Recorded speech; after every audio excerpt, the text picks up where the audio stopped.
তোমরা তো সবাই জানো আমি আমার মায়ের বাড়ি এসেছি। তো তার জন্যেই সকাল সকাল আর ঘুম থেকে উঠতে হয়নি, একটু দেরি করে উঠেছি। কিন্তু এইদিকে মায়ের কাণ্ড দেখো। যখন দেখেছে যে মেয়েরা ঘুমোচ্ছে, তাই কাউকে কিছু ডাকাডাকি না করেই মা বসে পড়েছে ঘাস ছেঁড়ার জন্যে। তার কারণ এই দেখতেই পাচ্ছ বাড়ির সামনে কত ঘাস হয়েছে। আর জানো তো, এখানে প্রত্যেক বাড়ি যত বাড়ি মা এই ঘাসগুলো ছেড়ে দেয়, তত বাড়ি যেন ঘন একদম সবুজ হয়ে ঘাসগুলো হয়ে যায়। দেখতে পাচ্ছ কত ঘাস ছিঁড়েছে মা, কিন্তু অনেকটা সকাল থেকেই উঠে ঘাস ছিঁড়তে লেগেছে, কিন্তু এখনো এক সাইড হয়েছে, আরেক সাইডে এখনো হয়নি। তাই একার পক্ষে করাটা একটু কষ্ট হয়ে যায়। তো তাই আমাদেরকে বলেছিল একটু হাতাহাতি যদি আমরা করে দিই। কিন্তু ওই যে বাপের বাড়ি গেছি, একটু ল্যাদ খেতে ইচ্ছে করে, কোনো কাজ করতে ইচ্ছে করে না। তোমাদের কার কার এরকম হয় একটু জানিও। আমার তো এরকমই হয়, যেন বাড়িতে থাকলে সমস্ত কিছু একাই মনে হয় করে ফেলবো, কিন্তু মায়ের বাড়ি গেলে একদমই কিছু করতে ইচ্ছে করে না। তোমরা এই ফুলটা দেখো, ফুলটা কি তোমরা চিনতে পারছো? আমি কিন্তু অনেক সময় ধরে তোমাদের এই ফুলটা দেখানোর চেষ্টা করছিলাম।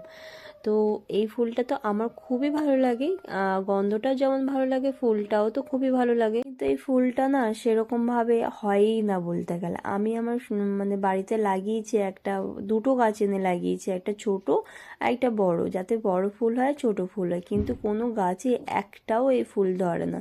কি জানি কি পরিচর্যা করতে হয় আমি নিজেই জানি না। কিন্তু এই গাছটা দেখো কত সুন্দর, একটা সুন্দর ফুল ফুটে আছে। আর এইদিকে মা মাছ কাটতে বসেছিল। তো এই সমস্ত মাছ কিন্তু মামার বাড়ি থেকে পাঠিয়েছিল।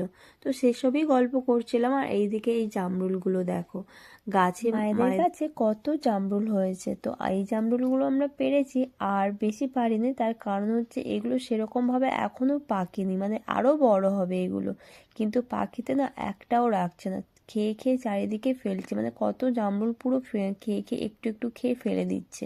তো আমরা কিছু পেরেছি, আর এখনো এগুলো বড় হলে না আরো খুব মিষ্টি হয়। কিন্তু কি আর করা যাবে, পাখিতে যে একটাও রাখছে না, তাই জন্য আমরা কিছু পেরে নিয়েছি। আর কিছুদিন গেলে তো আর একটাও বোধহয় গাছে থাকবে নাকি কে জানে। তো সেই জন্য পেরেছি। আপাতত এটুকুই সই, যেমনই লাগুক আপাতত খাওয়ার মতন মানে হয়ে যাবে। বড় হলে আরো বেশি মিষ্টি হতো, এটা সেরকম মিষ্টি নয়, ওই সামান্য মিষ্টি হবে আর কি। তো তার জন্যই পেরেছে। আর এইদিকে দেখো এরা কিন্তু খেলতে শুরু করে দিয়েছে। এইদিকে মাম্মাম তো মানে মাম্মামকে হারাতেই পারছে না। মাম্মাম আর তার দাদা ভাই আর হচ্ছে তার মামা, তিনজন মিলে খেলছে, বল খেলছে। আর এইদিকে ওদের কথোপকথনগুলো দেখো।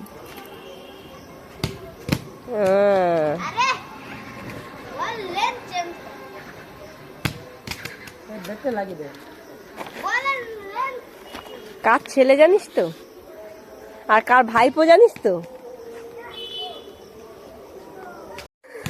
কাকায়ের ভাইপো। ও কার ভাইপো? সেধারে যা, পিছনে যাবে। মামাম কার ভাইপো? কাকার ভাইপো।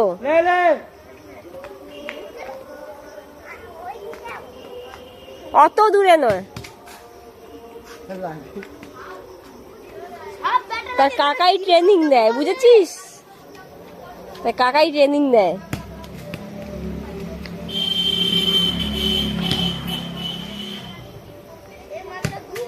দুটো আর একটা মিস